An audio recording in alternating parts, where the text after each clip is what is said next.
All right, our last couple of problems today involve integers and adding, subtracting, multiplying, and dividing them. Now, as you recall from yesterday, we're talking about a new way to do these. And we're going to use this method, same sign, add, different sign, subtract. Okay? And the way that this works here is we look at these two numbers that we're adding. We have 14 and 29, and I notice 14 has a negative sign and 29 has a negative sign. So they both have the same sign. So what we're going to do is add these two numbers together. 14 plus 29. Whatever I get for that, I'm going to put in here. And then for our last step, we have to take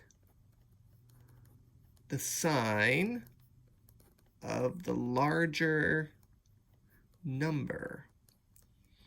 And what that means is what number is bigger, 29 or 14? I'm going to circle the bigger number. 29 is bigger than 14, and I'm going to take the sign from that larger number. 29 is negative, so my answer is negative. So I'm adding those two numbers there. That's my answer along with this negative sign because 29 is the larger number. Now let's try that with our subtraction. Remember from yesterday, we can't subtract integers. We need to change this into an addition problem. So we're going to keep, change, change. Keep 41, change subtraction to addition, and then change this number to the opposite of itself. So negative 12, the opposite of negative 12 is positive 12. And this one becomes really easy because there's no negative signs here. It's just a regular addition problem. But I want you to notice, this is a positive number and this is a positive number. When you don't see the positive sign, it still means that they're positive. And they both have the same sign. So we're going to add them together. Same sign add.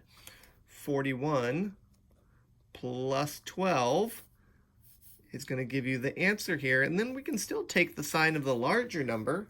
What's larger, 41 or 12? 41's larger and it's positive, so I know my answer has to be positive. Okay?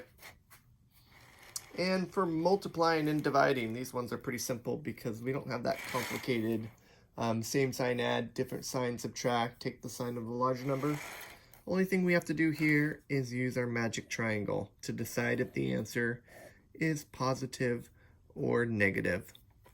So for negative 9 times 12, I'm covering up the negative sign for 9 because it's negative.